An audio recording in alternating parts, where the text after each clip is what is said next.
আজকে আমরা জেদ্দা শহরের সবচেয়ে বড় মাছের মার্কেট ফিশ মার্কেট।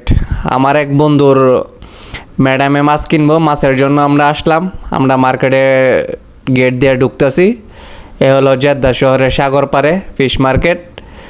আমরা মার্কেটে প্রবেশ করলাম। কত সুন্দর সুন্দর বড় বড় মাছ, হরেক জাতের মাছ। সব মাছের নাম জানি না। অনেকগুলো দোকানের আমরা দেখতেছি ঘুরে ঘুরে কি কি মাছ পাওয়া যায়। সবগুলো স্টল দেখতেছি।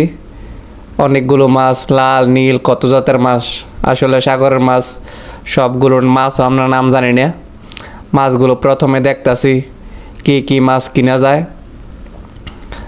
আমার যে সাথে সাদিক ভিডিও করতেছে, আমি মাছগুলো দেখতেছি, ওই দেখতেছে কি কি মাছ কিনা যায় ম্যাডামের জন্য।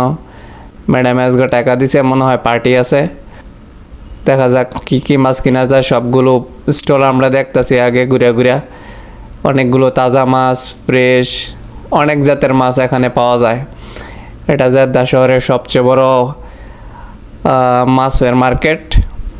এটা বলদের অপোজিটে, একবারে সাগর পাড়ে, পোর্ট যেটা বলা হয়, পোর্টের সাথে জেদ্দা যে পোর্ট। এই যে অনেক অনেক দেশের লোক এখানে মাছ কিনতে আসে। অনেক মাছই কিন্তু এখানে পাওয়া যায়, ছোট বড় বড় বড় মাছ, চিংড়ি মাছ। আমরা যারা আজনবী আছি বাংলাদেশি, এরা বেশিরভাগই চিংড়ি মাছ কিনে, অথবা অন্য জাতের মাছও আছে, কিন্তু নাম অনেকগুলোর নাম জানি না। এই যে কাঁকড়াও আছে এখানে।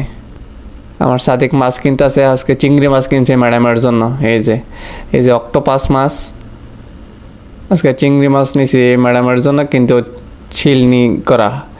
এই যে চিংড়ি মাছ নিছে। আর একটা কিছু কিছু মাছ নিছে সিলানি সারা। ওই মাছগুলো আবার ফ্রেশ করে সিলাইতে হবে। আর আবার বাসায় আবার সিলাইয়া, কাজের লোক নাই যাতে সিলাইব বাসায় নিয়া, এখান থেকে পরিষ্কার করে নিয়ে যেতে হয় মাছ। অনেকগুলো মাছ দেখলাম। এই যে চিংড়ি মাছ, আরও কতলা নিব মাছ।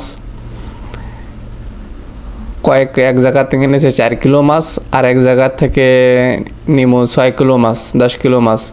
মাছ নেওয়া শেষ। আমরা এখন যাইতেছি মাছ পরিষ্কার করার জন্য, যেখানে মাছ পরিষ্কার করে। এখানে সামনে পড়ছে আরেকটা স্টল।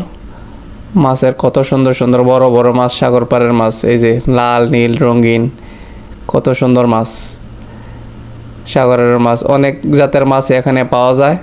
এই যে আমরা এসে পড়ছি এখন মাছ পরিষ্কার করার জন্য। চিংড়ি মাছগুলা এক দেশির সাথে দেখা, বাড়ি হয়েছে নোয়াখালী। এখানে অনেক লোক বাংলাদেশি, যত লোক আছে প্রায় বাংলাদেশি।